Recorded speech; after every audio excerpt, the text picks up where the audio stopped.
ನಮಸ್ಕಾರ, ಕರ್ನಾಟಕ ಈ ದಿನಗೆ ಸ್ವಾಗತ. ನಾನು ತುಳಸಿ ಹರೀಶ್. ಇದೀಗ ಹೆಡ್ಲೈನ್ಸ್. ಗುತ್ತಿಗೆದಾರರ ಕಾಮಗಾರಿ ಹಣ ಬಿಡುಗಡೆಗೆ ಲಕ್ಷ ಲಂಚ. ಲೋಕಾಬಲೆಗೆ ನಗರಸಭೆ ಆಯುಕ್ತ ಇಂಜಿನಿಯರ್. ಭ್ರಷ್ಟ ಅಧಿಕಾರಿಗಳ ಪರ ಕೆಲ ನಗರಸಭೆ ಸದಸ್ಯರಿಂದ ಬ್ಯಾಟಿಂಗ್. ಇನ್ಸ್ಪೆಕ್ಟರ್ ಬಾಲು ಗರಂ.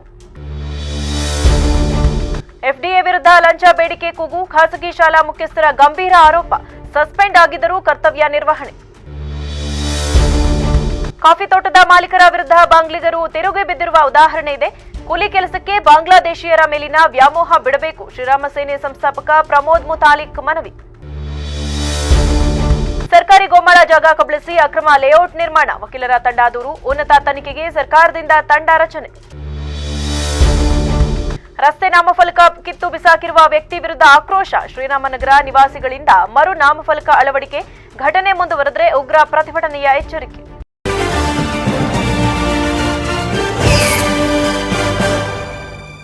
ಗುತ್ತಿಗೆದಾರರಿಗೆ ಕಾಮಗಾರಿ ಹಣ ಬಿಡುಗಡೆಗೆ ಲಂಚ ಪಡೆಯುತ್ತಿದ್ದ ವೇಳೆ ನಗರಸಭೆ ಆಯುಕ್ತ ಟಿಎನ್ ನರಸಿಂಹಮೂರ್ತಿ ಹಾಗೂ ಪರಿಸರ ವಿಭಾಗದ ಸಹಾಯಕ ಕಾರ್ಯಪಾಲಕ ಇಂಜಿನಿಯರ್ ಕೆಆರ್ ವೆಂಕಟೇಶ್ ಲೋಕಾಯುಕ್ತ ಬಲೆಗೆ ಬಿದ್ದಿದ್ದಾರೆ. ಹಾಸನಾಂಬೆ ಜಾತ್ರೆ ವೇಳೆ ಸ್ವಚ್ಛತೆ ಕಾಮಗಾರಿ ಸಂಬಂಧ 10 ಲಕ್ಷ ಹಣವನ್ನು ಗುತ್ತಿಗೆದಾರ ಸುನೀಲ್ ಎಂಬುವರಿಗೆ ಬಿಡುಗಡೆ ಮಾಡಲು ನರಸಿಂಹಮೂರ್ತಿ 3.50 ಲಕ್ಷ ಲಂಚ ಕೊಡುವಂತೆ ಬೇಡಿಕೆ ಇಟ್ಟಿದ್ದರು. ಈ ಸಂಬಂಧ ಹಲವು ದಿನಗಳಿಂದ ಹಗ್ಗಜಗ್ಗಾಟ ನಡೆಯುತ್ತಿತ್ತು. ಹಣ ಕೊಡುವವರೆಗೂ ನಾನು ಚೆಕ್ ಬರೆಯಲ್ಲ ಎಂದು ಆಯುಕ್ತರು ಹಠಕ್ಕೆ ಬಿದ್ದಿದ್ದರು ಎನ್ನಲಾಗಿದೆ. ಇದರಿಂದ ಬೇಸತ್ತ ಸುನೀಲ್ ಲೋಕಾಯುಕ್ತಕ್ಕೆ ದೂರು ನೀಡಿದ್ದರು. ಗುರುವಾರ ಬೆಳಗ್ಗೆ ಹಣ ನೀಡುವೆ ಎಂದು ಸುನೀಲ್ ಆಯುಕ್ತರಿಗೆ ತಿಳಿಸಿದರು. ಆದರೆ ಆಯುಕ್ತರು ಇಂಜಿನಿಯರ್ ವೆಂಕಟೇಶ್ ಅವರ ಮೂಲಕ ತಲುಪಿಸುವಂತೆ ಹೇಳಿದ್ದರು. ವೆಂಕಟೇಶ್ಗೆ ಹಣ ನೀಡುತ್ತಿದ್ದಾಗ ಲೋಕಾಯುಕ್ತ ಇನ್ಸ್ಪೆಕ್ಟರ್ಗಳಾದ ಬಾಲು ಮತ್ತು ಶಿಲ್ಪಾ ನೇತೃತ್ವದ ತಂಡ ದಾಳಿ ನಡೆಸಿ ಲಂಚ ಬಾಕರನ್ನ ವಶಕ್ಕೆ ಪಡೆದು ವಿಚಾರಣೆಗೆ ಒಳಪಡಿಸಿದ್ದಾರೆ. ಆಯುಕ್ತರಾಗಿ ಬಂದ ದಿನದಿಂದಲೂ ಯಾರನ್ನೂ ವಿಶ್ವಾಸಕ್ಕೆ ಪಡೆಯದೆ ನರಸಿಂಹಮೂರ್ತಿ ಹಣದ ಹಿಂದೆ ಬಿದ್ದಿದ್ದರು. ಇದೀಗ ಲೋಕಾಬಲೆಗೆ ಬಿದ್ದಿರುವುದು ಅನೇಕರಲ್ಲಿ ಸಂತಸ ತರಿಸಿದೆ ಎಂದು ಹೇಳಲಾಗುತ್ತಿದೆ. ಕೆಲಸ ಚುನಾಯಿತ ಸದಸ್ಯರಂತೂ ಪಟಾಕಿ ಸಿಡಿಸುತ್ತೇವೆ ಎಂದು ಬಹಿರಂಗವಾಗಿಯೇ ಹೇಳಿದ್ದು ಕೇಳಿಸಿತು. ಮತ್ತೊಂದೆಡೆ ಆಯುಕ್ತರಿಂದ ಅಮಾಯಕ ವೆಂಕಟೇಶ್ ಅವರನ್ನ ಬಲಿಪಶು ಮಾಡಲಾಗಿದೆ. ಇಂಜಿನಿಯರ್ ಅವರನ್ನ ಬಿಡಿಸಲು ಲೋಕಾಧಿಕಾರಿಗಳ ಮೇಲೆ ಒತ್ತಡ ಹಾಕಲು ಪ್ರಯತ್ನಿಸಿದ್ರು. ಆದರೆ ಇದಕ್ಕೆ ಇನ್ಸ್ಪೆಕ್ಟರ್ ಬಾಲು ಗರಂ ಆದರು. ಲಂಚ ಹಣ ಪಡೆಯುತ್ತಿದ್ದ ವೇಳೆ ದಾಳಿ ಮಾಡಿದ್ದೇವೆ. ಅಮಾಯಕ ಅಧಿಕಾರಿಗಳ ಮೇಲೆ ದಾಳಿ ಮಾಡಿಲ್ಲ. ಅಧೀನ ಅಧಿಕಾರಿಗಳು ಹಿರಿಯ ಅಧಿಕಾರಿಗಳ ಮಾತು ಕೇಳುವುದನ್ನ ಮೊದಲು ಬಿಡಲಿ. ಲೋಕಾಯುಕ್ತ ನಿಯಮ ಕಾನೂನಿನಂತೆ ದಾಳಿ ಮಾಡಿದ್ದೇವೆ ಎಂದು ಖಡಕ್ ಆಗಿ ಹೇಳಿದರು. ಇದರ ಮುಂದೆ ಸದಸ್ಯರು ಮೌನರಾದರು. News bureau, VVC news. ನಗರದ ಡಿಡಿಪಿಐ ಕಚೇರಿಯ ಪ್ರಥಮ ದರ್ಜೆ ಸಹಾಯಕ ಆಗಿರುವ ಬಿಎಚ್ ಮಂಜುನಾಥ್ ವಿರುದ್ಧ 50,000 ಲಂಚ ಪಡೆದು ಮತ್ತಷ್ಟೇ ಹಣ ಬೇಡಿಕೆ ಇಟ್ಟಿರುವ ಗಂಭೀರ ಆರೋಪ ಕೇಳಿಬಂದಿದೆ. ಅರಕಲಗೂಡು ಪಟ್ಟಣದ ನ್ಯಾಷನಲ್ ಏರೋಡೈಡ್ ಖಾಸಗಿ ಹಿರಿಯ ಪ್ರಾಥಮಿಕ ಆಂಗ್ಲ ಮಾಧ್ಯಮ ಶಾಲೆಗೆ ಬಾಕಿ ಇರುವ ಆರ್ಟಿಇ ಅನುದಾನ ಬಿಡುಗಡೆ 1ರಿಂದ 5ನೇ ತರಗತಿಯವರೆಗೆ ಅನುಮತಿ ನವೀಕರಣ ಹಾಗೂ 6ರಿಂದ 8ನೇ ತರಗತಿ ಆರಂಭಕ್ಕೆ ಅನುಮತಿ ನೀಡಲು ಮಂಜುನಾಥ್ ಲಂಚಕ್ಕೆ ಬೇಡಿಕೆ ಇಟ್ಟು ಸತಾಯಿಸುತ್ತಿದ್ದಾರೆ ಎಂದು ಶಾಲೆಯ ಸಂಸ್ಥಾಪಕ ಹಾಗೂ ಮುಖ್ಯಸ್ಥ ರಂಗಸ್ವಾಮಿ ಆರೋಪಿಸಿ ಆಕ್ರೋಶ ಹೊರಹಾಕಿದರು. ಈಗಾಗಲೇ 50,000 ರೂಗಳನ್ನು ನಗದು ರೂಪದಲ್ಲಿ ನೀಡಲಾಗಿದೆ. ಉಳಿದಂತೆ ಶಾಲಾ ಮುಖ್ಯ ಶಿಕ್ಷಕರ ಹೆಸರಿನಲ್ಲಿ 50,000 ಚೆಕ್ ನೀಡಲಾಗಿದ್ದು, ಚೆಕ್ ವಾಪಸು ಬೇಕು ಅಂದರೆ 50,000 ಹಣ ನೀಡಬೇಕು ಎನ್ನುತ್ತಿದ್ದಾರೆ. ಇಷ್ಟಾದರೂ ಬಾಕಿ ಉಳಿಸಿಕೊಂಡಿರುವ 2 ವರ್ಷದ ಸುಮಾರು 7 ಲಕ್ಷಕ್ಕೂ ಅಧಿಕ ಹಣ ಬಿಡುಗಡೆ ಮಾಡಲು ಸತಾಯಿಸುತ್ತಿದ್ದಾರೆ. ಅರ್ಜಿಯನ್ನ ಪದೇ ಪದೇ ತಿರಸ್ಕಾರ ಮಾಡುತ್ತಿದ್ದಾರೆ. 6ರಿಂದ 8ನೇ ತರಗತಿ ನಡೆಸಲು ಮೂಲಭೂತ ಕೊರತೆ ಇದೆ ಎನ್ನುವವರು 1ರಿಂದ 5ನೇ ತರಗತಿ ಮಕ್ಕಳಿಗೆ ಸವಲತ್ತು ಇಲ್ಲವೇ ಎಂದು ರಂಗಸ್ವಾಮಿ ಪ್ರಶ್ನಿಸಿದರು. ಲಂಚದ ಹಣ ನೀಡಿದರೂ ಅನುಮತಿ ನೀಡಲು ನಿರಾಕರಿಸುತ್ತಿದ್ದಾರೆ ಎಂದು ಮಂಜುನಾಥ್ ಅವರ ಎದುರೇ ಅಸಮಾಧಾನ ಹೊರಹಾಕಿದರು. ಮೂಲ ಸೌಕರ್ಯ ಇಲ್ಲ ಎಂಬ ಕಾರಣ ನೀಡಿ 2015ರಿಂದ 16ರಿಂದ ನಡೆಯುತ್ತಿದ್ದ 6ರಿಂದ 8ನೇ ತರಗತಿ ಮಾನ್ಯತೆಯನ್ನ 2019ರಲ್ಲಿ ರದ್ದು ಮಾಡಲಾಗಿತ್ತು. 2024 ಮಾರ್ಚ್ 4ರಂದು ಸ್ಥಳ ಪರಿಶೀಲನೆ ನಡೆಸಿದ ಬಿಇಒ ಅವರು ಮೂಲ ಸೌಕರ್ಯ ಇರುವುದರಿಂದ ಅನುಮತಿ ನೀಡಬಹುದು ಎಂದು ವರದಿಯಲ್ಲಿ ನೀಡಿದ್ದಾರೆ. ಆದರೂ ಎಫ್ಡಿಎ ಮಂಜುನಾಥ್ ಲಂಚಕ್ಕಾಗಿ ಕಾಡಿಸುತ್ತಿದ್ದಾರೆ. ಕಳೆದ 22 ವರ್ಷದಿಂದಲೂ ಇಲ್ಲೇ ಕರ್ತವ್ಯ ನಿರ್ವಹಿಸುತ್ತಿರುವ ಮಂಜುನಾಥ್ ನಮ್ಮದು ದಲಿತ ಶಾಲೆ ಎಂಬ ಕಾರಣಕ್ಕೆ ಈ ರೀತಿಯ ತೊಂದರೆ ನೀಡುತ್ತಿದ್ದಾರೆ.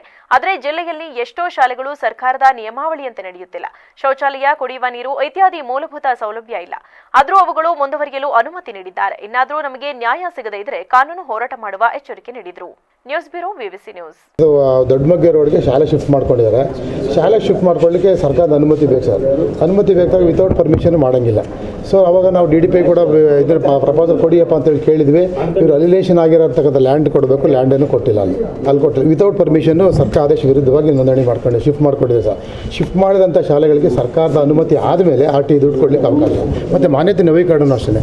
ಶಾಲೆ ಶಿಫ್ಟ್ ಆದ ನಂತರ ಸರ್ಕಾರದ ಅನುಮತಿ ತಗೋಬೇಕು. ಅನುಮತಿ ತೊಗೊಂಡ್ಮೇಲೆ ನಾವು ಅದನ್ನು ಹೊಸದಾಗಿ ರಿಜಿಸ್ಟ್ರೇಷನ್ ಮಾಡಿ ಅನುಮತಿ ಕೊಡ್ತೀವಿ. ಲಂಚಕ್ಕೆ ಬೇಡಿಕೆ ಇಲ್ಲ ಸರ್. ಆಮೇಲೆ ಸರ್ ಇಲ್ಲ ನೋಡಿ, ಅವರಲ್ಲಿ 19 ಶಿಫ್ಟ್ ಮಾಡಿ ವಿತೌಟ್ ಪರ್ಮಿಷನ್ ಶಿಫ್ಟ್ ಮಾಡ್ಕೊಂಡ್ಮೇಲೆ RTI ದುಡ್ಡು ನಾವು ತೊಗೊಳ್ಳಿಕ್ಕೆ ಬರೋದೇ ಇಲ್ಲ ಆನ್ಲೈನಲ್ಲಿ. ಸೊ ಆನ್ಲೈನ್ ಅವ್ರು ಕೊಟ್ಟಾಗ ನಾವು ಆಟೋಮೆಟಿಕ್ಕಾಗಿ ಶಿಫ್ಟಿಂಗ್ ಅನುಮತಿ ಇಲ್ಲದಿರೋದ್ರಿಂದ ಆನ್ಲೈನಲ್ಲಿ ಯಾವುದೇ ಪೇಮೆಂಟ್ಗಳನ್ನ ಇದು ಮಾಡಲಿಕ್ಕೆ ಅಂಗೀಕರಿಸೋಕ್ಕೆ ಅವಕಾಶ ಇಲ್ಲ ನಿಯಮದಲ್ಲಿ ಸರ್. ಸೊ ಹಾಗಾಗಿ ಆಟೋಮೆಟಿಕ್ಕಾಗಿ ಅವರು ಬಿ ಒನ ಒಂದ್ಸಲ ಹಾಕಿದ್ದಾರೆ. ಸೊ ಶಿಫ್ಟಿಂಗ್ ಆದರೂ ಕೂಡ ಆಗಲಿಕ್ಕಂತ DDP ಅವರು ಆರ್ಡರ್ ಮಾಡೋದು DDP ಅವರು ಈ ಆದೇಶವನ್ನು ವಿತೌಟ್ ಪರ್ಮಿಷನ್ ಸ್ಯಾಂಕ್ಷನ್ ಮಾಡಿ ಅವರು ಶಿಫ್ಟ್ ಮಾಡ್ಕೊಂಡಿದ್ರಿಂದ ಹಿಂದಿನ DDP ಅವರು 5ನೇ ತರಗತಿ ಶಾಲೆ ನಡೆಸ್ಕೊಂಡು ಮೊದಲನೇ ವರ್ಷದಿಂದ 156 ಮಕ್ಕಳು ಅಡ್ಮಿಷನ್ ಆದ ದಾಖಲಾತಿ ಅದು ಸರ್. ಶಾಲೆ ಆರ್ಕೋಟ್ ಪೇಟೆ ಮುಖ್ಯ ರಸ್ತೆ ನಡೀತಿತ್ತು. ಆಮೇಲೆ 1 to 5th ಆದಮೇಲೆ ಸರ್ 6th 7th 8ಗೆ ಅಪ್ಲಿಕೇಶನ್ ಆಗ್ತು. ಕಮಿಷನರ್ ಆಫೀಸಿಂದ ನಮಗೆ ಪರ್ಮಿಷನ್ ಕೊಟ್ಟರು ಸರ್ 6th 7th 8ಗೆ 2015ರಲ್ಲಿ ಪರ್ಮಿಷನ್ ಕೊಟ್ಟರು. ಯಾರು ಎಲ್ಲ ಸೌಲಭ್ಯ ಇರೋದಕ್ಕೆ ನಮಗೆ ಪರ್ಮಿಷನ್ ಕೊಡ್ತಾರೆ. ಸುಮ್ಮನೆ ಯಾರು ಪರ್ಮಿಷನ್ ಕೊಡಲ್ಲ ಸರ್. ಕಮಿಷನ್ ಆಫೀಸಿಂದ ವಿಸಿಟ್ ಬರ್ತಾರೆ, DDP ಆಫೀಸಿಂದ ವಿಸಿಟ್ ಬರ್ತಾರೆ. ಅವರೆಲ್ಲ ವಿಸಿಟ್ ಬಂದು ಮೂಲಭೂತ ಸೌಲಭ್ಯ ಇರೋದಕ್ಕೆ ನಮ್ಮ ಆದೇಶವನ್ನು ಕೊಟ್ಟರು. ಎಷ್ಟರಲ್ಲಿ 2015ರಲ್ಲಿ. ಆವಾಗ ಏನಾಯಿತು 2015-16ರಲ್ಲಿ 6ನೇ ತರಗತಿ ಸ್ಟಾರ್ಟ್ ಮಾಡಬೇಕು. 2016-17ರಲ್ಲಿ 7ನೇ ತರಗತಿ, 17-18ರಲ್ಲಿ 8ನೇ ತರಗತಿ ಮಾಡಬೇಕಂತ ಆದೇಶ ಕೊಟ್ಟರು. ಸ್ಟಾರ್ಟ್ ಮಾಡಿದ್ವಿ ಸರ್. ಸ್ಟಾರ್ಟ್ ಮಾಡಿ ಮಕ್ಕಳು 428 ಮಕ್ಕಳು ಸರ್. ಹಳ್ಳಿ ಕಡೆಯಿಂದ ಪ್ರತಿನಿತ್ಯ ನಮ್ಮ ಶಾಲೆಯಲ್ಲಿ ಒಳ್ಳೆ ಎಜುಕೇಷನ್ ಕೊಡ್ತಿದ್ದು. 428 ಮಕ್ಕಳು ನಮ್ಮ ಶಾಲೆ ವ್ಯಾಸಂಗ ಮಾಡ್ತಿದ್ರು. ಆಮೇಲೆ ಸರ್ ನಾನು ಏನು ಮಾಡಿದೆ 2015ರಿಂದ 19 ಶಾಲೆ ನಡೆದು ಬಂತು. ಇವರು 2019ರಲ್ಲಿ ನನಗೊಂದು ರಿನಿವಲ್ ಮಾಡಿಕೊಡ್ಬೇಕಾಗಿತ್ತು. 1 to 5th ರಿನಿವಲ್ ಆಗಿತ್ತು. ಅಲ್ಲಿ BOPS ಮಾಡೋರು 6th 7th 8th ಇವ್ರಿಗೆ ಸಂಬಂಧಪಟ್ಟಿತ್ತು. 6th 7th 8th ರಿನಿವಲ್ ಮಾಡಬೇಕಾದ್ರೆ 50,000 ಅಮೌಂಟ್ ಬೀಳಿದ್ರು.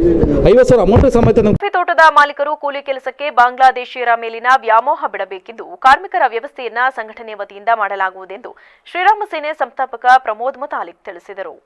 ಸಕಲೇಶಪುರ ಪಟ್ಟಣದಲ್ಲಿಂದು ಪತ್ರಿಕಾಗೋಷ್ಠಿಯನ್ನು ಉದ್ದೇಶಿಸಿ ಮಾತನಾಡಿದ ಅವರು, ಕಳೆದ 25 ವರ್ಷಗಳಿಂದ ದತ್ತಪೀಠ ಪರ ಹೋರಾಟ ಮಾಡಿ ಒಂದು ಹಂತಕ್ಕೆ ತಂದಿದ್ದೇವೆ. ಸುಪ್ರೀಂ ಕೋರ್ಟ್ ಸಮಸ್ಯೆಯನ್ನ 2 ತಿಂಗಳಲ್ಲಿ ಬಗೆಹರಿಸಿಕೊಳ್ಳಿ ಅಂತ ಮಾನ್ಯ ಮುಖ್ಯಮಂತ್ರಿಗೆ ಹೇಳಿದ್ದರು.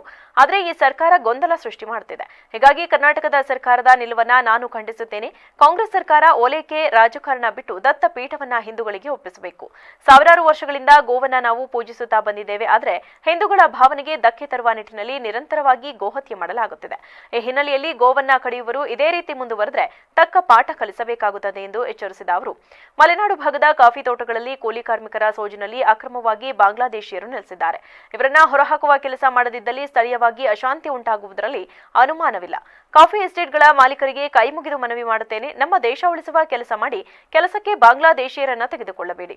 ಈಗಾಗಲೇ ಕೊಡಗು, ಚಿಕ್ಕಮಗಳೂರಿನಲ್ಲಿ ಕಾಫಿ ತೋಟದ ಮಾಲೀಕರ ವಿರುದ್ಧವೇ ಬಾಂಗ್ಲಾದೇಶಿಯರು ಬಿದ್ದಿರುವ ಉದಾಹರಣೆ ಇದೆ ಎಂದರು.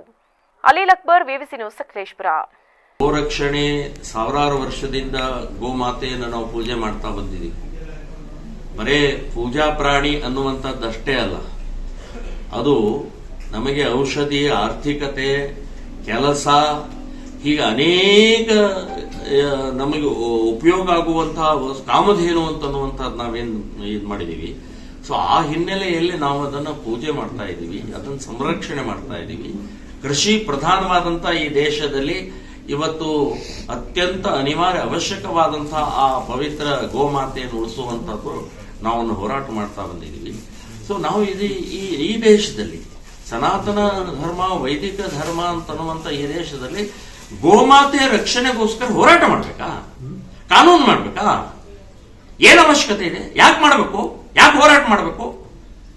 ಈ ದೇಶದಲ್ಲಿ ಗೋಮಾತೆಯನ್ನು ರಕ್ಷಣೆ ಮಾಡದೇ ಇದ್ರೆ ಇನ್ನೇನ್ ಮಾಡಕ್ಕಾಗತ್ತೆ? ಸೊ ಈ ರೀತಿಯ ನಾವು 78 ವರ್ಷ ಆಯ್ತು ಈ ದೇಶದಲ್ಲಿ ಸ್ವಾತಂತ್ರ್ಯ ಸಿಕ್ಕು, ಇನ್ನೂ ಹೋರಾಟ, ಇನ್ನೂ ಕಾಯ್ದೆಗಳು, ಇನ್ನೂ ಅದರ ಗೋಹತ್ಯೆ ನಡೀತಾ ಇರುವಂತ ನೋಡಿದರೆ ನಮಗೆ ಅಸಹ್ಯ ಆಗುತ್ತೆ, ನಮಗೆ ನಾಚಿಕೆ ಆಗ್ತಾ ಇದೆ, ನಮಗೆ ಸಿಟ್ಟು ಬರ್ತಾ ಇದೆ, ನಮಗೆ ರಕ್ತ ಕುದೀತಾ ಇದೆ. ತಾಲೂಕಿನ ಕಸಬಾ ಹೋಬಳಿ ಚಿಕ್ಕಗುಂಡುಗಳ ಗ್ರಾಮದ ಸರ್ವೆ ನಂಬರ್ 70, 10, 25, 106, 107 ಮತ್ತು 137ರಲ್ಲಿದ್ದ 73 3 ಎಕರೆ ಸರ್ಕಾರಿ ಗೋಮಾಳ ಹಾಗೂ 25 ಎಕರೆ ಖರಾಬ್ ಜಾಗವನ್ನ ರಾಜಕೀಯದವರು, ಪ್ರಭಾವಿಗಳು ಕಬಳಿಸಿ ಅಕ್ರಮವಾಗಿ ಲೇಔಟ್ ನಿರ್ಮಾಣ ಮಾಡುತ್ತಿದ್ದು, ನಮ್ಮ ದೂರಿನ ಜೊತೆಗೆ ಬೆಳಗಾವಿ ಅಧಿವೇಶನದಲ್ಲಿ ಚರ್ಚೆಯಾದ ಹಿನ್ನೆಲೆಯಲ್ಲಿ ತನಿಖೆಗೆ ಉನ್ನತ ಮಟ್ಟದ ತನಿಖಾ ತಂಡ ರಚಿಸಲಾಗಿದೆ ಎಂದು ವಕೀಲ ಗೋಪಾಲಗೌಡ ಎಂಡಿ ತಿಳಿಸಿದರು. ಹಾಸನದಲ್ಲಿಂದು ಪತ್ರಿಕಾಗೋಷ್ಠಿಯಲ್ಲಿ ಈ ಬಗ್ಗೆ ತಿಳಿಸಿದ ಅವರು, 2018ರಿಂದ ಈವರೆಗೆ ಸರ್ಕಾರಿ ಮತ್ತು ಖರಾಬ್ ಜಾಗವನ್ನ ತಾವೇ ಸೃಷ್ಟಿಸಿದ ಸುಮಾರು 97 ಮಂದಿ ಖಾಯಂ ಸಾಗುವಳಿ ಚೀಟಿ ನೀಡಿ ಕಬಳಿಸಿದ್ದಾರೆ. ಇದರ ವಿರುದ್ಧ ಹಾಗೂ ಸರ್ಕಾರಿ ಭೂಮಿ ಉಳಿಸಲು ನಾನು ಮತ್ತು ನಮ್ಮ ವಕೀಲರ ತಂಡ ಹಲವು ವರ್ಷಗಳಿಂದಲೂ ಕಾನೂನು ಹೋರಾಟ ಮಾಡುತ್ತಿದ್ದೇವೆ. ಇದೇ ವಿಚಾರವನ್ನ ಹಾಸನ ಶಾಸಕರಾದ HP ಸ್ವರೂಪ್ ಪ್ರಕಾಶ್ ಹಾಗೂ MLC ಡಾ ಸೂರಜ್ ರೇವಣ್ಣ ಅವರು ಬೆಳಗಾವಿ ಅಧಿವೇಶನದಲ್ಲಿ ಗಮನ ಸೆಳೆದಿದ್ದರು. ಒಟ್ಟಾರೆ ಸುಮಾರು 100 ಎಕರೆ ಜಮೀನನ್ನ ಕಾನೂನು ಬಾಹಿರವಾಗಿ ಜೆವಿ ಮಾಡಿಕೊಂಡು ಸರ್ಕಾರಕ್ಕೆ ಸಾವಿರಾರು ಕೋಟಿ ರುಗಳನ್ನು ವಂಚಿಸಿದ್ದಾರೆ. 73 3 ಎಕರೆ ಜಾಗವನ್ನು ಜಾಗವನ್ನು 1978ರಲ್ಲಿ ಸುಮಾರು 20ರಿಂದ 30 ಮಂದಿಗೆ ಹಂಚಿಕೆ ಮಾಡಿ ಹಂಗಾಮಿ ಸಾಗುವಳಿ ಚೀಟಿಯನ್ನು ನೀಡಲಾಗಿತ್ತು. ನಿಗದಿತ ಸಮಯದೊಳಗೆ ಟೆಂಪರರಿ ಟ್ಯಾಕ್ಸ್ ಪಾವತಿ ಮಾಡಬೇಕಿತ್ತು. ಆದರೆ ಯಾರೂ ಕಟ್ಟದ ಕಾರಣ ಅಷ್ಟು ಭೂಮಿ ಮತ್ತೆ ಸರ್ಕಾರಕ್ಕೆ ವಾಪಸ್ಸಾಗಿ ಗೋಮಾಳವಾಗಿಯೇ ಉಳಿಯಿತು. ಆದರೆ ಇತ್ತೀಚೆಗೆ 73 ಎಕರೆ ಜಾಗವನ್ನ ಮಾಜಿ ಶಾಸಕರೊಬ್ಬರು ಮತ್ತವರ ತಂಡದವರು 97 ಮಂದಿಗೆ ಅಕ್ರಮವಾಗಿ ಖಾಯಂ ಸಾಗುವಳಿ ಚೀಟಿ ನೀಡಿ ಕಬಳಿಕೆ ಮಾಡಿ ಲೇಔಟ್ ನಿರ್ಮಾಣ ಮಾಡುತ್ತಿದ್ದಾರೆ. ಇದಕ್ಕಾಗಿ 25 ಎಕರೆ ಖರಾಬ್ ಜಾಗವನ್ನ ಕಬಳಿಸಿ ಅಕ್ರಮವಾಗಿ ಲೇಔಟ್ ಮಾಡುತ್ತಿದ್ದು, ಈ ಕಾಮಗಾರಿ ನಿಲ್ಲಬೇಕು, ಅಲ್ಲಿಯವರೆಗೂ ನಿರಂತರ ಹೋರಾಟ ಮಾಡುತ್ತೇವೆ, ಇಲ್ಲವಾದರೆ ಹೈಕೋರ್ಟ್ ಮೊರೆ ಹೋಗುತ್ತೇವೆ ಎಂದು ಎಚ್ಚರಿಕೆ ನೀಡಿದರು. News bureau VVC news. ಮೋಸ ಮಾಡಿ ಸರ್ಕಾರಕ್ಕೆ ಏನೇನು ಮೋಸ ಮಾಡಿದ್ದಾರೆ ಅನ್ನೋದ್ರ ಬಗ್ಗೆ ವಿಚಾರವನ್ನು ಪ್ರಸ್ತಾಪ ಮಾಡೋಕ್ಕೋಸ್ಕರ ಇವತ್ತು ಪತ್ರಿಕಾಗೋಷ್ಠಿಯನ್ನು ನಡೆಸಿದ್ವಿ. ಈ ಪತ್ರಿಕಾಗೋಷ್ಠಿಗೆ ನನ್ನ ಸ್ನೇಹಿತರಾದಂಥ ಪ್ರಸನ್ನ ಕುಮಾರ್ ಅವರು ಮತ್ತು ಭರತ್ ರಾಜ್ರವರು, ಶರತ್ ರಾಜ್ರವರು, ಲೋಕೇಶ್ ಅವರು ಮತ್ತು ನಯನ ವಕೀಲರುಗಳು ಈ ಪತ್ರಿಕಾಗೋಷ್ಠಿಯನ್ನು ನಡೆಸ್ತಾ ಇದ್ದೀವಿ. ಈ 5 ಜನ ನಾವು ವಕೀಲರುಗಳು ಈ ಇಶ್ಯೂಸ್ ಬಗ್ಗೆ ಇದೇ ಮೊದಲ ಬಾರಿಗೆ ನಾನು ಈ ಒಂದು ಪತ್ರಿಕಾಗೋಷ್ಠಿಯಲ್ಲಿ ಈ ಲ್ಯಾಂಡ್ ಮಾಫಿಯಾ ಬಗ್ಗೆ ವಿಚಾರಗಳನ್ನ ಪ್ರಸ್ತಾಪ ಮಾಡ್ತಾಯಿದ್ವಿ.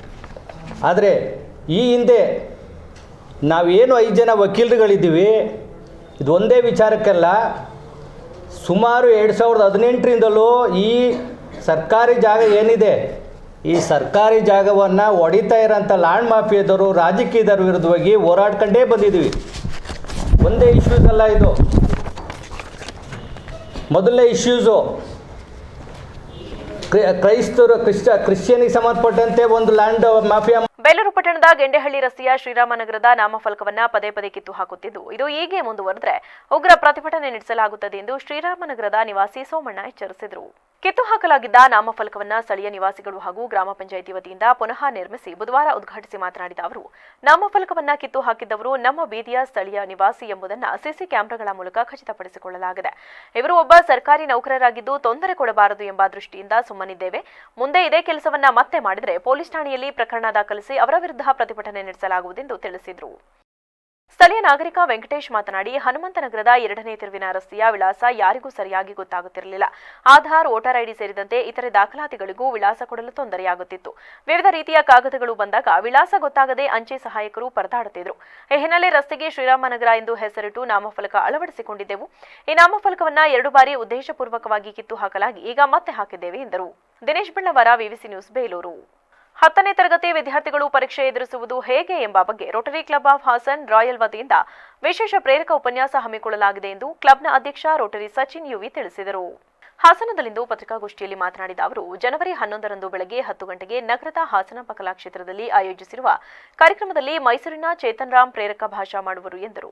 ಜಿಲ್ಲಾ ಗವರ್ನರ್ ರೋಟರಿ ಸಿಎ ದೇವಾನಂದ್ ಉದ್ಘಾಟಿಸುವರು. ಜಿಲ್ಲಾಧಿಕಾರಿ ಸಿ ಸತ್ಯಭಾಮ, ಕ್ಷೇತ್ರ ಶಿಕ್ಷಣಾಧಿಕಾರಿ Manjula, DGE rotary Palaksha, PTG rotary Ramesh ಮೊದಲಾದವರು ಉಪಸ್ಥಿತರಿರುವವರು. Zonal lieutenant rotary Vikram B, event chairman Yogesh ಹಾಜರಿರುವವರು. ಮೊದಲ ಆದ್ಯತೆಯನ್ನು ಸರ್ಕಾರಿ ಶಾಲೆಗಳಿಗೆ ನೀಡಲಾಗಿದೆ. ಸುಮಾರು 800 ವಿದ್ಯಾರ್ಥಿಗಳು ಭಾಗಿಯಾಗುವ ನಿರೀಕ್ಷೆ ಇದೆ. ಉಳಿದ ಅವಕಾಶ ಖಾಸಗಿ ಶಾಲೆಗಳಿಗೆ ನೀಡಲಾಗಿದೆ. ಮಕ್ಕಳು ಭಯ ಬಿಟ್ಟು ಧೈರ್ಯವಾಗಿ ಹೇಗೆ ಪರೀಕ್ಷೆ ಎದುರಿಸಬಹುದು, ಅವರಲ್ಲಿ ಭಯ ಹೋಗಲಾಡಿಸುವುದು, ಚೆನ್ನಾಗಿ ಓದಿ ಹೆಚ್ಚಿನ ಅಂಕ ಪಡೆಯಲು ಪ್ರೇರೇಪಿಸುವುದು, ಸಮಯ ಹೊಂದಿಸಿಕೊಂಡು ಎಲ್ಲಾ ಪ್ರಶ್ನೆಗಳಿಗೆ ಉತ್ತರ ಬರೆಯುವುದು ಹೇಗೆ ಎಂಬುದನ್ನು ಮನನ ಮಾಡಿಸುವುದು ಇದರ ಉದ್ದೇಶ. 2 ಗಂಟೆ ಕಾಲ ಕಾರ್ಯಕ್ರಮ ನಡೆಯಲಿದ್ದು ವಿದ್ಯಾರ್ಥಿಗಳಿಗೆ ಉಚಿತ ಮಾರ್ಗದರ್ಶನ ನೀಡಲಾಗುತ್ತಿದೆ ಎಂದು ತಿಳಿಸಿದರು. News bureau, VVC news. ಇದು ಉದ್ದೇಶ ಏನಂತಂದರೆ 10ನೇ ತರಗತಿ ಮಕ್ಕಳಿಗೆ ಪರೀಕ್ಷೆಯನ್ನು ಹೇಗೆ ಎದುರಿಸುವುದು ಅನ್ನೋದೊಂದು ಮುಖ್ಯ ಉದ್ದೇಶವನ್ನು ಇಟ್ಕೊಂಡು, ಅಂದರೆ ಪರೀಕ್ಷೆಗೆ ಹೇಗೆ ಪ್ರಿಪೇರ್ ಆಗಬೇಕು. ಅಂದರೆ ತುಂಬ ಮಕ್ಕಳು ಪರೀಕ್ಷೆ ಅಂದರೆ ಸ್ವಲ್ಪ ಹೆದರಿಕೆ ಬರುವಂಥ ಸಂದರ್ಭಗಳು ಇರುತ್ತೆ. ಹಾಗಾಗಿ ಅವರಿಗೆ ಹೇಗೆ ನಾವು ಪರೀಕ್ಷೆಯನ್ನು ಎದುರಿಸಬೇಕು ಅಂತೇಳಿ ನಮ್ಮ ಇದರಿಂದ ಮೈಸೂರಿಂದ ಚೇತನ್ ರಾಮ್ ಅಂತೇಳಿ ಅವರು ಅಂತಾರಾಷ್ಟ್ರೀಯ ಈ ತರಬೇತಿದಾರರಾಗಿರ್ತಾರೆ. ಅವರನ್ನು ನಾವು ಕರೆಸಿ ಈ ಕಳೆದ 7 ವರ್ಷದಿಂದ ನಾವು ಅವರನ್ನೇ ಕರೆಸಿ ಈ ಕಾರ್ಯಕ್ರಮವನ್ನು ಮಾಡ್ತಾಯಿದ್ದೇವೆ. ಈ ಸಲನೂ ಕೂಡ ಅವರನ್ನ ಕರೆಸಿ ಇಲ್ಲಿ ಕಾರ್ಯಕ್ರಮವನ್ನು ನಡೆಸ್ಕೊಡ್ತಾ ಇದ್ದೀವಿ. ಸೊ ಇದಕ್ಕೆ ಎಲ್ಲ ಸರ್ಕಾರಿ ನಮ್ಮ ಉದ್ದೇಶ ಬಂದು ಸರ್ಕಾರಿ ಸ್ಕೂಲಿಗೆ ನಾವು ಮೇನ್ ಆದ್ಯತೆಯನ್ನು ಕೊಟ್ಟಿದ್ದೇವೆ. ಹಾಗೆ ಅದ್ರ ಜೊತೆಗೆ ಅಂದರೆ ಅಲ್ಲಿರೋವಂಥ 1300 ಸೀಟ್ಸ್ ಅಂದರೆ 1300 ಸೀಟು ವ್ಯವಸ್ಥೆ ಮಾಡಲಿಕ್ಕೆ ಒಂದು ಅವಕಾಶವನ್ನು ಕಲಾಭವನಲ್ಲಿ ಮಾಡಿಕೊಟ್ಟಿರೋದ್ರಿಂದ ಒಂದು 700-800 ಸರ್ಕಾರಿ ಸ್ಕೂಲ್ ಮಕ್ಕಳು ಮುಂದಿನ ಪೀಳಿಗೆಗೆ ನಮ್ಮ ದಾಸರ ಪದಗಳನ್ನು ಪರಿಚಯಿಸುವ ಕೆಲಸವನ್ನ ನಮ್ಮ ಹಿರಿಯರು ಮಾಡಬೇಕು ಎಂದು ಕಾಂಗ್ರೆಸ್ ಮುಖಂಡ ಹಾಗೂ ಸಮಾಜ ಸೇವಕ ವಿಎಂ ಸಂತೋಷ್ ಮನವಿ ಮಾಡಿದರು. ಬೇಲೂರು ಶ್ರೀ ರಾಘವೇಂದ್ರ ಸ್ವಾಮಿ ಮಠದ ಪ್ರವಚನ ಮಂದಿರದಲ್ಲಿ ಶ್ರೀ ಲಕ್ಷ್ಮೀ ಮಂಗಳವಾದ್ಯ ಮತ್ತು ಕಲಾ ಸೇವಾ ಟ್ರಸ್ಟ್ ವತಿಯಿಂದ ಆಯೋಜಿಸಲಾಗಿದ್ದ ತಾಲೂಕು ಮಟ್ಟದ ಭಜನಾ ಸ್ಪರ್ಧೆಯಲ್ಲಿ ವಿವಿಧ ಕ್ಷೇತ್ರದಲ್ಲಿ ಸೇವೆ ಸಲ್ಲಿಸಿದವರಿಗೆ ಅಭಿನಂದಿಸಿ ಮಾತನಾಡಿದ ಅವರು, ದಾಸರ ಸಾಹಿತ್ಯಗಳು ನಮ್ಮ ದೇಶದ ಸಂಪತ್ತು, ಅದನ್ನು ಮುಂದಿನ ಯುವ ಪೀಳಿಗೆಗೆ ಪರಿಚಯಿಸುವ ಕೆಲಸ ಆಗಬೇಕು. ಇತ್ತೀಚಿನ ದಿನಗಳಲ್ಲಿ ಆಂಗ್ಲ ನೃತ್ಯಗಳಿಗೆ ಹಾಗೂ ಚಲನಚಿತ್ರಗಳ ಹಾಡುಗಳಿಗೆ ಮಾತ್ರ ಮಾರು ಹೋಗುತ್ತಿದ್ದೇವೆ. ನಮಗಾಗಿ ಅತ್ಯಮೂಲ್ಯವಾದ ದಾಸರ ಪದಗಳನ್ನು ಮರೆಯಬಾರದು ಎಂದರು. ಹೇಳಿದಂತೆ ಕುಲ ಕುಲ ಕುಲವೆಂದು ಒಡೆದಾಡದಿರಿ ಅಂತ ಹೇಳಿ ಆಗ ಹೇಳಿದ್ದಾರೆ 530 ವರ್ಷದ ಹಿಂದೆ. ಅದನ್ನು ನಾವು ಈಗ ನೋಡ್ತೀವಿ, ಜಾತಿ ಜಾತಿಗಳ ಮಧ್ಯೆ ಸಂಘರ್ಷ ಇರುವಂತದ್ದನ್ನು ನಾವೆಲ್ಲ ನೋಡಿದೀವಿ. ಮನುಷ್ಯ ಕುಲ ಒಂದೇ ಇರುವುದು. ಹಾಗಾಗಿ ಪ್ರತಿಯೊಬ್ಬರು ಈ ಜಾತಿ ಭೇದ ಅನ್ನೋದನ್ನು ಬಿಟ್ಟು ಮನುಷ್ಯರ ಕುಲವನ್ನು ಅಳವಡಿಸಿಕೊಂಡು ಅವರ ಕೀರ್ತನೆಗಳನ್ನು ನಾವು ಅನುಸರಿಸಬೇಕು ಅಂತ ಹೇಳಿ ನಾನು ತಮಗೆಲ್ಲ ಕೇಳ್ಕೊತೀನಿ. ಭಜನಾ ಮಂಡಳಿ ಅಂತ ಅಂದ್ರೆ ಎಲ್ಲ ನಮ್ಮ ತಾಯಿಯ ಸಮಾನರಾದವರು, ಈಗ ಆ ತರದವರೇ ಇದ್ದಾರೆ. ಈಗಿನ ಶಾಲೆಯ ಮಕ್ಕಳು ಯಾರು ಒಬ್ರು ಕಾಣಿಸ್ತಾ ಇಲ್ಲ. ಹಾಗಾಗಿ ನಾನು ಕೇಳ್ಕೊಳ್ಳೋದಿಷ್ಟೇ, ಈಗಿನ ಮುಂದಿನ ಬರುವಂತ ನಮ್ಮ ಶಾಲೆಗಳಲ್ಲಾಗ್ಲಿ ಮಕ್ಕಳಿಗೆ ಈ ಭಜನೆಯನ್ನು ಹೇಳ್ಕೊಡ್ಬೇಕು, ದೇವರ ಕೀರ್ತನೆಗಳನ್ನು ಹೇಳ್ಕೊಡ್ಬೇಕು.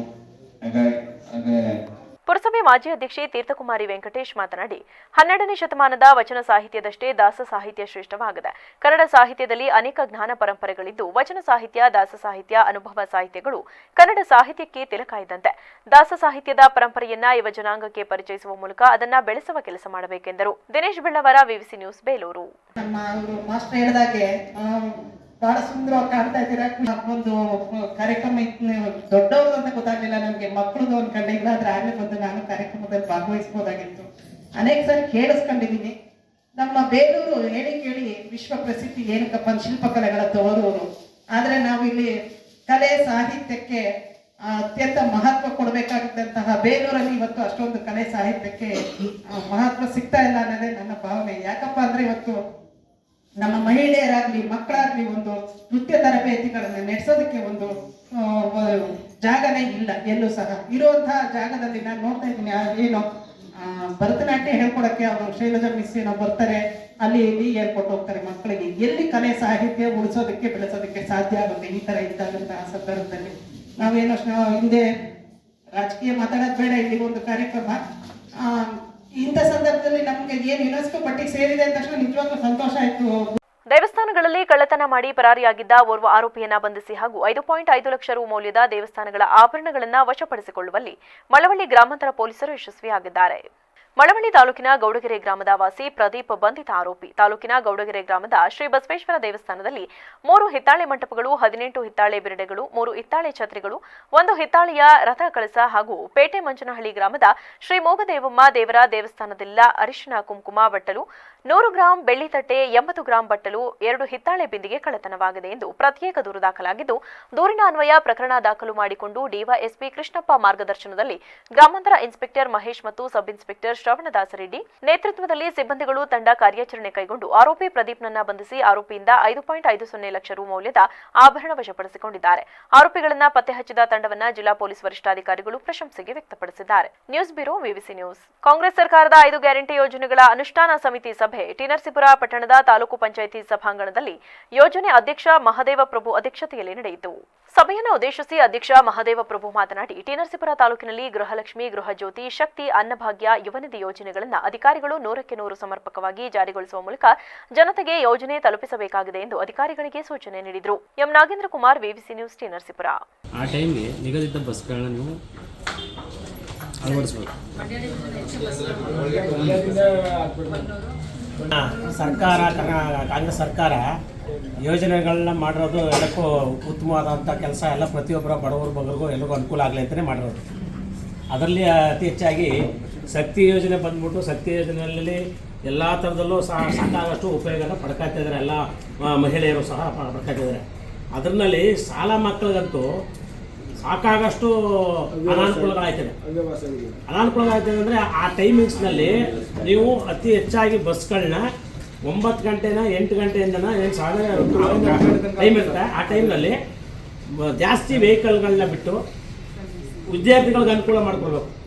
ಯಾಕಂತಂದರೆ ಅದರಿಂದ ತೊಂದರೆ ಆಗೋದು ಅಂದ್ಬಿಟ್ಟು ಈಗ ನಮ್ಮ ಅಧ್ಯಕ್ಷರು ಹೇಳಿದಾಗ ಪ್ರತಿ ಒಂದು ಕಡೆನೂ ಅದೇ ಸಮಸ್ಯೆ. ಇವರು ಈಗ ಶಕ್ತಿ ಯೋಜನೆ ಹೋಗ್ಬಿಟ್ಟು ಈಗ ಶಾಲಾ ಮಕ್ಕಳಿಗೆ ಈಗ ಮೊನ್ನೆ ನಮ್ಮ ದೊಡ್ಡುಂಡಿ ಹತ್ರ ಗಲಾಟೆಯಾಗಿ ಬಸ್ನೇ ಸ್ಟಾಪ್ ಮಾಡಿದ್ರಲ್ಲಿ. ಸ್ಟಾಪ್ ಮಾಡಿಬಿಟ್ಟು ಗೌರ್ಮೆಂಟ್ ಬಸ್ ಮತ್ತೆ ನಿಮ್ಮ ಗಮನಕ್ಕೂ ಬಂದಿರಬೇಕು ಮೋಸ್ಟ್ಲಿ, ನಗರ ಹುಡುಗ ಮತ್ತೆ ನರಸೀಪುರ ಬಂದರೆ ಗೊತ್ತಿಲ್ಲ, ಬಂದು ಗಲಾಟೆ ದೊಡ್ಡುಂಡಿ ಹತ್ರ. ಹಾಗಾಗಿ ಅಲ್ಲಿ ನಮ್ಗೆ ತುಂಬ ಸಮಸ್ಯೆಗಳವೆ.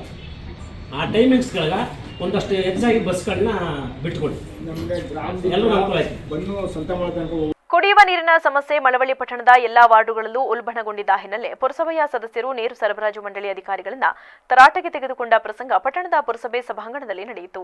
ಪಟ್ಟಣದ ಪುರಸಭೆಯ ಸಭಾಂಗಣದಲ್ಲಿ ಪುರಸಭಾಧ್ಯಕ್ಷ ಪುಟ್ಟಸ್ವಾಮಿ ಅಧ್ಯಕ್ಷತೆ ನಡೆದ ಸಾಮಾನ್ಯ ಸಭೆ ಪ್ರಾರಂಭಿಸುತ್ತಿದ್ದಂತೆ ಕುಡಿಯುವ ನೀರು ಸರಬರಾಜು ಮಂಡಳಿ ಎಇಇ ನಡಾಫ್ರಿಗೆ ಪಟ್ಟಣದ ಕುಡಿಯುವ ನೀರು ಸರಿಯಾಗಿ ಬರುತ್ತಿಲ್ಲ, ಗ್ರಾಮ ದೇವತೆ ಸಿಡಿಹಬ್ಬ ಹತ್ತಿರ ಬರುತ್ತಿದೆ, ಸಾರ್ವಜನಿಕರು ನಮ್ಮನ್ನ ಬೈಯುತ್ತಿದ್ದಾರೆ ಎಂದು ಸದಸ್ಯರು ಒಕ್ಕೊರಲಿನಿಂದ ತರಾಟೆಗೆ ತೆಗೆದುಕೊಂಡರು.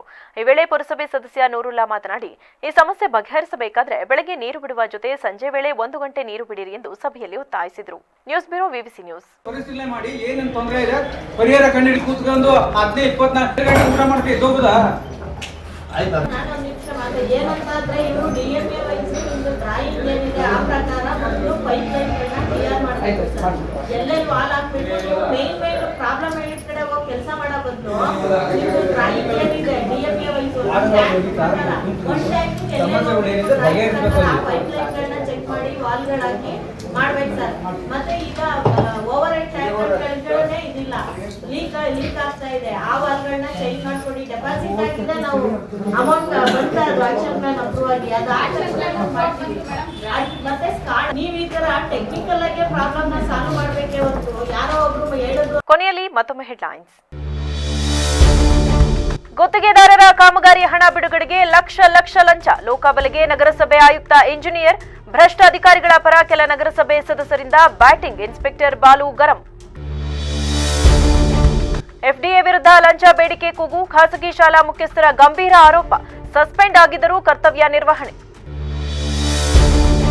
ಕಾಫಿ ತೋಟದ ಮಾಲೀಕರ ವಿರುದ್ಧ ಬಾಂಗ್ಲಿಗರು ತೆರುಗೆ ಬಿದ್ದಿರುವ ಉದಾಹರಣೆ ಇದೆ, ಕೂಲಿ ಕೆಲಸಕ್ಕೆ ಬಾಂಗ್ಲಾದೇಶಿಯರ ಮೇಲಿನ ವ್ಯಾಮೋಹ ಬಿಡಬೇಕು, ಶ್ರೀರಾಮ ಸೇನೆ ಸಂಸ್ಥಾಪಕ ಪ್ರಮೋದ್ ಮುತಾಲಿಕ್ ಮನವಿ.